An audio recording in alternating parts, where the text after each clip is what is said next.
Hello everyone, this is going to be a review on basic rhythm as well as what you can expect in Chapter 3, Intermediate Rhythm on Breezin through Theory. So let's review. We are going to think about this entire section here in 4/4 time, also known as common time. The top number of our time signature represents the quantity, and the bottom number represents the type of note. So in this case, if we are in 4/4 time, we will have 4 quarter notes. Our most basic form of rhythm comes in a whole note. A whole note is worth 4 beats, so one whole note can be an entire bar of 4/4 time. The equivalent rest for a whole note looks as follows: a line and the dark part on the bottom of the line, almost as if you're falling into the hole. If we break that whole note down, inside a whole note you can have 2 half notes, each worth 2 beats. Okay? The equivalent rest for one half note is as follows.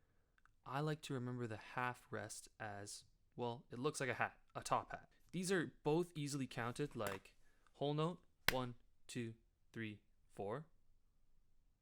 2 half notes, 1, 2, 3, 4. Our next subdivision from 2 half notes will be quarter notes. 2 quarter notes can fit into 1 half note. And the quarter note is very significant in that it represents the beat. You have 4 quarter notes. So if we were to count the quarter note, 1, 2, 3, 4. Very simple. The quarter rest, as seen on the right, represents 1 beat. Our next subdivision is the 8th note. The 8th note is different than the quarter note because it has a flag coming from it.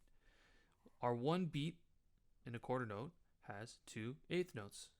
A lot of times you'll see them connected at the top with a little bar. So these could also be connected here and here. You can have 8 8th notes in 1 bar of 4/4 time. The equivalent rest is as follows and looks kind of like a little 7. Now, our next subdivision, which is the main part of Chapter 3, is the 16th note. The 16th note is significant in that it has 2 flags on it. When you have 4 barred together, it looks as follows. The appropriate rest for 16th notes is similar to an 8th rest, except it has 2 flags. Now, 1 quarter note is a beat, 2 8th notes fit in 1 beat, and 4 16th notes also fit in a beat. If we were to count 1 full bar of 16th notes, it would sound like this. 1E and a, 2E and a, 3E and a, 4E and a. As you can tell, we've got all these different phonetics to help memorize how the rhythms go. Let's look at some different combinations of 16th notes and rests. Here you can see we've got our standard grouping of 4 16th notes. And on the right hand side, I've got some examples in 2/4 time. Our first one is as follows. 1E and, 2E and. This can get a little confusing because this 8th rest is actually representative of 2 16th notes. We could have 1E and then I put in brackets because we actually don't have to say it. We could just go 1E and, 2E and. Another way to think about it is 1E and have 2 16th notes here. This next rhythm is the opposite of the first one. You have 1 and a, 2 and a. So if you think about it, I put 1E, 2E in brackets because another way to think about it is if you had 2 16th rests and then 2 16th notes. So you could have 1E and a, 2E and a. Example 3 takes our standard barring of 16th notes and omits the last one, the Should sound like this.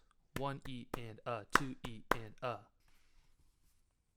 Once again, number 4 is the opposite of number 3. The first beat is the 16th rest. 1E and a, 2E and a. Now, this is perhaps the most confusing, but if you think about the fact that there are 4 16th notes in every beat, it makes it a lot more simple. we've got 1, 2, 3, 4 16th note values, but 2 of them are rests and 2 of them are 16th notes. Let's try to clap this. 1 E and a, 2 E and a. It's really important that you try to practice counting these out and being very steady. Now let's take a look at some quarter note and 16th note combinations, once again in 2/4 time. Here we have 1 and a, 2 and a. As you can see, I've put E, 1 E and a, 2 E and a in brackets because we actually don't have to say that or clap it. 1 and a, 2 and a. Another way to think of this is if you had one beat of 16th notes and you tied together the first two. 1 E and a, 1 and a. Next we have the opposite of the first one. 1 E and, 2 E and. I've put a in brackets. This would be the same as writing it out like this and tying and a together. 1 E and. Number 3 is perhaps the most difficult to count and clap. Here we have 2 16th notes surrounding an 8th note in the middle. But once again, we know that this 8th note has 2 16th notes inside of it, or is representative of 2 16th notes. So here we have 1 E and in brackets a. 1 E and a, 1 E and a. Another way of thinking about it is to tie together these 2 16th notes and clap it accordingly. 1 E and a. In this case, I find it more beneficial to say the and. If we're doing 16th notes and dealing with 16th notes, it's good to subdivide. Now, let's just look at a couple examples and see if we can figure them out for ourselves. Well, we are in 2/4 time. I know each bar is going to have 2 beats. So, here I've got 2 16th notes and an 8th note. 8th note is worth 2 16th notes. So I'm going to go 1 E and 2 E, 2 E and. Okay, 1 and 2. Should sound like 1 E and, 2 E and, 1 and 2. Second example. 1 E and, this is an 8th rest. I'm going to put in brackets. 1 E and, 2 E and, in brackets.